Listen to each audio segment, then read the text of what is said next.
General Museveni mu mbeera oba mu nkola eya munaakola ki bw'atyo munnange yanukudde ku bukadde 10 bwe yawadde ababaka ba paalamenti. Munnange tewali kubuusabuusa, awadde ensonga ze naye tugenda kuba tuziyitamu tuzirabe.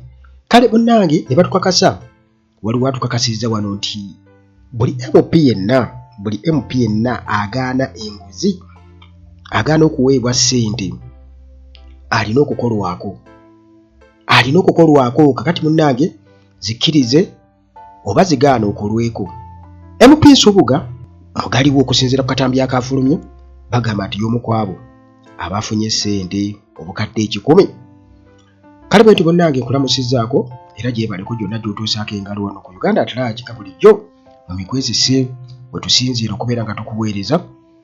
Naguddemu ebisenyiga biri mu kuntawaanyaamuuko wano kawolawola era sipiidi ky'olaba nga ntono ddala.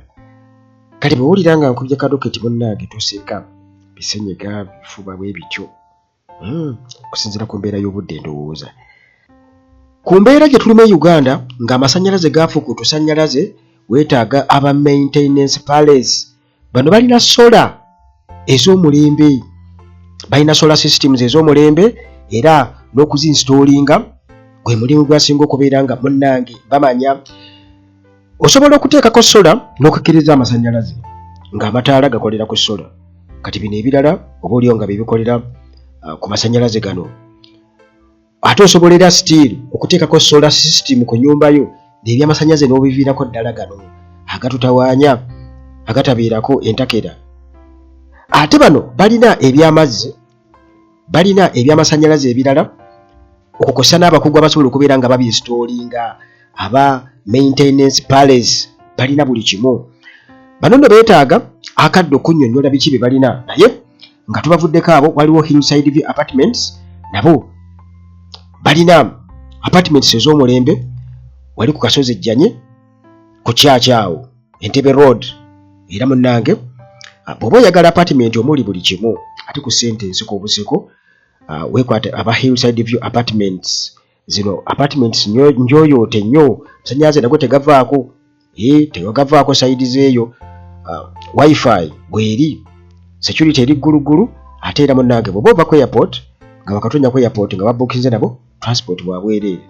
Kale munnange twolekedde nze kinaaliisa obusungu. General Museveni muganda wange takyaswala, waliwo yangamba Museveni taswala, aswaza buswaza.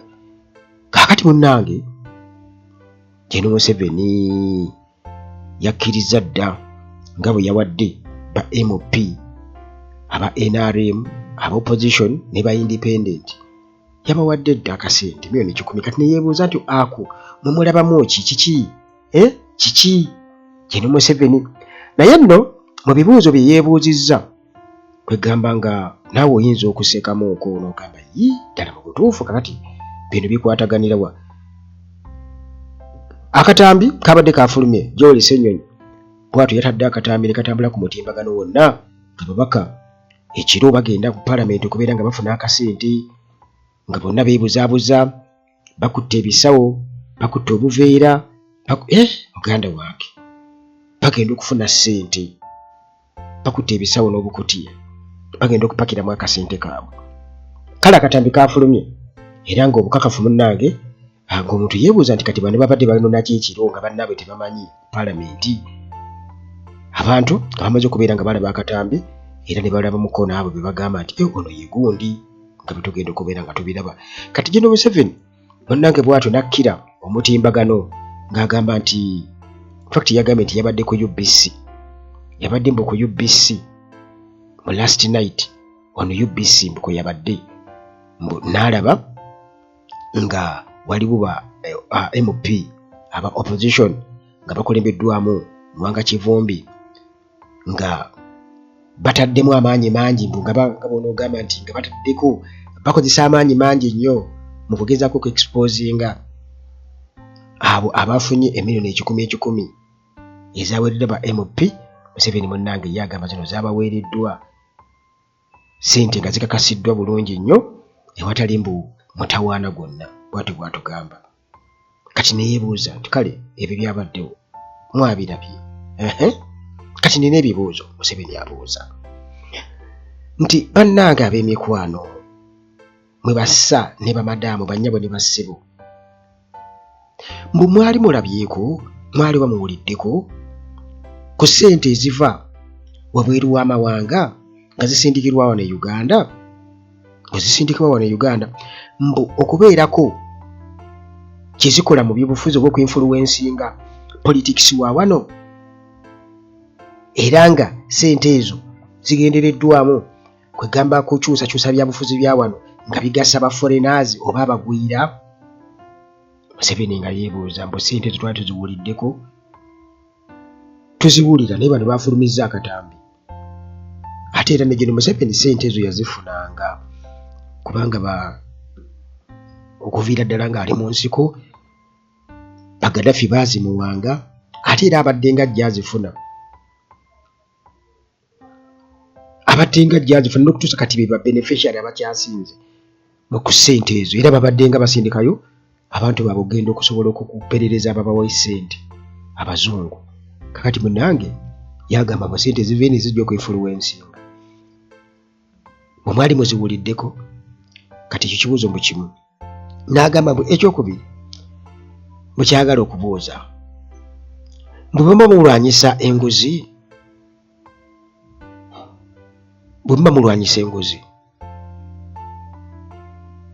ng'ekyo kimweraliikirira ennyo lwaki temwogeranga ku ssente ezo eziva wabweru w'eggwanga eziva mu baforeigners lwaki temuzoogerangako ate ziba za nguzi kubanga gavumenti naye ezifuna ate era ng'ebibiina by'ebifuzi tukimanyi bulungi nnyo nti birina eddembe okunoonya ssente eziddukanya ebibiina eziddukanya operations zaabyo. Kati era tukimanyi bulungi nnyo nti ensi erimu opposition abalibeera ku opposition n'ababeera mu gavumenti. Tukimanyi bulungi nnyo nti waliwo ababeera mu gavumenti babeerako opposition. Kakati opposition ewalala eyinza okuwagira opposition ewalala bwensuubira okuba n'ebintu bye bwemanyi. Kati Gen. Museveni bw'ati munnange abuuza ebibuuzo byebyo nga bw'abibuuzizza wobiwulidde bw'ati bw'abibuuziza kitegeeza temulina kwebuuza kano kasente temulina kubeera nga mukeebuuza kubanga jjukira nti paalamenti ya Uganda ebaddemu ddiiru ezo ebbanga eno yafuuka mpuku y'abanyazi kubanga amateeka agayisibwa obungi ebiseera ebisinga obungi era batera gayisa nga bamaze kuwaayo nguzi kubanga NRM ya Museveni babadde nga bayisa amateeka nga gonna gafevaringa Museveni presidency. Kakati ekyo ate ba foreigners lwaki ate oboogerako kubanga wano mu Uganda tulina enjogera egamba nti abantu batufuga nga abatali bannayuganda ate era teri muntu nga munnansi ayinza kubeera ng'akola ebintu ebifaraganako bwe bityo. Kakati wano gwe bayita ba foreigner bafuze bambula okutegeera nti bano be ba foreigner bambulira ddala okutegeera. Kale munnange nga tukyeyongerayo mu mboozi yaffe eyo teweerabira Timo Property Consultants Limited gwe ayagala okutunda ettaka oba okugula ettaka alina ennyumba gy'oyagala okuzimba oba oyagala okugula nnyumba ewedde zonna bazirina balina abazimbi abalungi n'abapunta abalungi oyagala kugoba ku nsonga za byapa Timo Property Consultants Limited webali nnyo. Kakati nga nkusiigira ekifaananyi ku gavumenti ya Gen. Museveni ebavudde babega eyo yonna mu 2005 ababaka mu paalamenti mu kiseera ekyo baafuna ssente mu miliyoni na miliyoni era nga zaali za kusapootinga kujjawo term limits 2017 era twalaba ekikondi bwe kyalyoka mu paalamenti nga bagezaako kujjako age limit era baabawa akasente kayitirivu nnyo ng'olaba abasajja bakasuka ebikonde bafiirawo 2023 era ne bafuna ssente mpitirivu nga bagezaako okubeera nga bayisa supplementary budget. Baafuna amabaluwa amabaasa ga ssente nga gajjudde era bazifuna ku gemu ya Museveni eno. Kakati nti ezo zeddiiru zentonotono oba oliawo ezibaddewo ate era nga kati zino Gen. Museveni zaabawadde nti azibawadde za kusapootinga coffee bill okukozesa mbu ne Easter kati ate mbu n'okubeera nti bawagire act ya UPDF okubeera nti court martial eddamu okuweebwa obuyinza eddamu okuweebwa obuyinza esobola okubeera nga era ebuuzesa ba civilians ze ssente ze babawadde kati ye mbu takirabamu buzibu bannayuganda abamu ne bakiwagira nti muleke beeriire naye General Museveni nga bwe tukimanyi kati tuyinza okugamba ye maama kuba maama yazaala ye maama w'engozi avuddeyo n'ayogera clearly ndowooza mukitegedde era bannayuganda bulina okukimanya nti munnange ekimala kimala tebagamba nti naaze n'obulungi ate n'ava mu ddiiro. Museveni yasooka n'atentebula amazina nga malungi mu biseera bibiri ebyasooka emyaka oba 10 oba 5 egyasooka nga temunnamutegeera naye nga mumaze okumutegeera mu myaka egyaddako ndowooza mubiraba kakati era abantu beebuuza ekibuuzo omu kye yaddangamba nti lwaki ddala gavumenti yali badde erowooza nti abantu baali badde bazisa ssente ze bafuna mu parish development model akakadde akamu yesitika bamuwadde naye ng'ate omubaka wa paalamenti gwe baatuma okukiikirira abantu bamuwadde obukadde 11 osobyo kubanga baagambye nti ezo ze zaasoose mbu waliyo n'endala ezikyajja. Kakati munnange ebyo nga tubivuddeko era situdi ku nsonga y'emu. Aaron Kiiza yagamba nti gwe kkiriza ssente bw'oba tozikkiriza kitegeeza nti 2026 oyinza obutakomawo nti NRM General Museveni ssente azibawa ku mpaka olina okuzikwata bw'otazikwata kiba kitegeeza nti olugendo lwo mu byobufuzi oba olutemeddeko ettaka olugendo lwo mu byobufuzi bwati munnange Aaron Kiiza bwe yatutegeezezza ezo ssente ba MPs abatagenda kubeera nga bazikkiriza atakkiriza ngozi eyo bagenda kukubwa naddala kati mu biseera ebya campaign bagenda kubakuba emiggo lwakugaana ssente era bajja kuba bamanyi nti gundi yagaana ssente musooke mumukubeemuko mulabe okakasa nti tokomawo. Kakati embeera efaanaganako bwetyo muganda wange abantu bagitunuulira nga bagirabira ddala kwegamba nga abali mu gundi koze yagamba atya kale kati tutumanyi kale bwe tugenda kubeera nga tulwanyisa corruption kubanga General Museveni yafukamira ku paalamenti yo yagifukamirako esiga eddamuzi yalifukamirako teryesalirawo gukanya kulaba nga bakoze ennongoozi webuuze dolo yategeera atya po yakikuwonako nti ne basoogera mu paalamenti ne bafuna nabo obuyinza mu kooti martial yali badde agamba nti tekiriiyo kooti eba kooti siga eddamuzi terinaamu ebyo bya kooti z'amagye.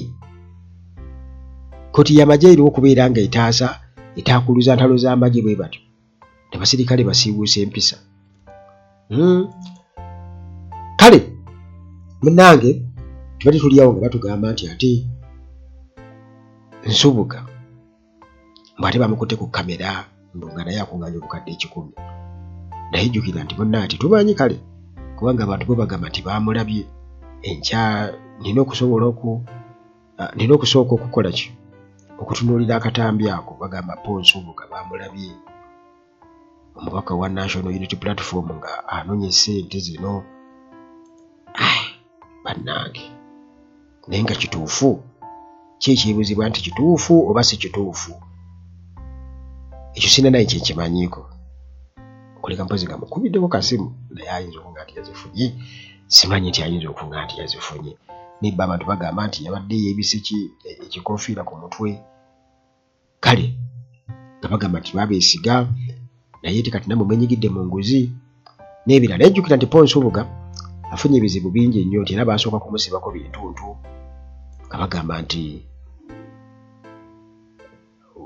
yabba simanyi obusimu yakola atya ebintu tebimubedde byangu nnyo naye ebyo byonna tujja kwongera okubeera nga tubitegeera tujja kwongera okwetegereza akatambi kesimanyi nti oba kabadde kalaba faces mu bulambulukufu byonna tugenda kuba twongera okubeera nga tubitegeera naye nga batandise okubeera nga bapointingayo abantu abamu kuba kati ekyo omuntu asobola kikozesa olwokuba ayagala kukusuula akuba MP n'akusuulira mu mbeera efaanaganako bwetyo aga nti ono yabba essente, yakwata kino, yakwata mu nva, nga bwe mubimanyi. Okay, tugenda kwongera okubeera nga tubimanya naye ndowooza katukomaawo ate tugende mu mboozi zaffe endala Mukama Katonda ng'atusobozesezza.